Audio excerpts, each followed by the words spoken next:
Good morning to everybody who's watching. What I wanted to do was really show a really quick video that deals with kindergarten standard OA2. I can solve addition and subtraction problems within 10. So with this particular standard, students are supposed to be able to use objects or drawings to actually solve addition and subtraction problems. So let's get started. The first problem we'll look at is this one. It says, Malia has 4 cookies. Her brother gave her 3 more cookies. How many cookies does Malia have? So in order to solve this problem, I have to really start thinking through, right? How do I want to represent it? So I'll use some of these 1-inch cubes, right? You can use Cheerios or toys or whatever you have at home. So now this represents that she has 4 cookies.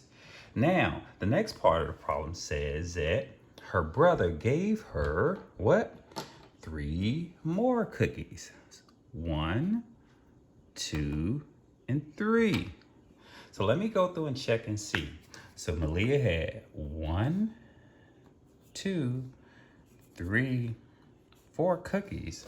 Her brother gave her 3 more, which will give her 5, 6, and 7. So let's answer the question. How many cookies does Malia have? She has 1, 2, 3, 4, 5, 6, and 7.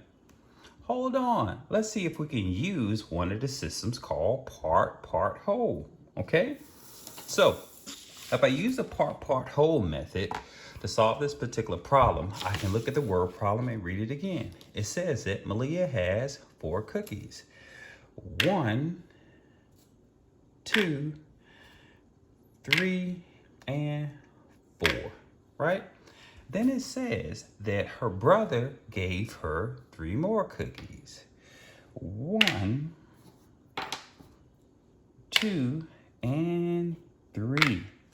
Now it says, how many cookies does Malia have? Or if I'm using my part-whole strategy, I have to say that this is what Malia had at first, and this is what we added to it. So what I'm going to do is put all these pieces together within the whole section to figure out how many she has. So when I put them together, I can just use a 1-to-1 counting to figure it out. So now she has 1, 2, 3, 4, 5, 6, 7.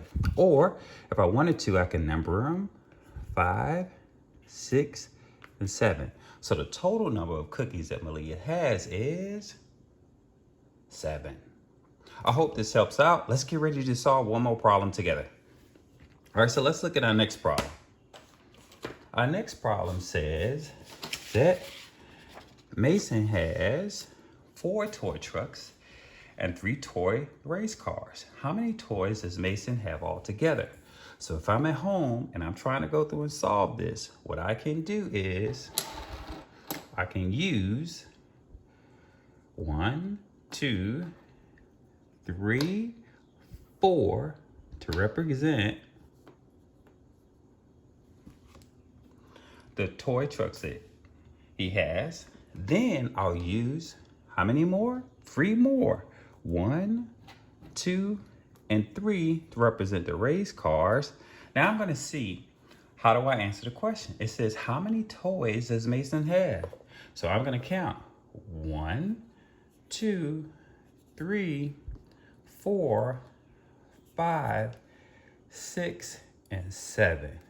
Which really means that if I wanted to solve it as an equation, I can go 4 plus 3 equals 7. Okay, how do I know? Let's check again. 1, 2, 3, 4 for the trucks, and 1, 2, 3 for the race cars. When I add them all together, I get 1, 2, 3, 4, 5, 6, and 7. So he has a total of 4 toys now. A total of 7 toys now. So I hope this was helpful, especially if your parents or anybody at home who's working with your student on how to go through and do the 1-to-1 counting and adding within 10s. I will go through and try to reinforce it with objects. Wish you well. Until next time.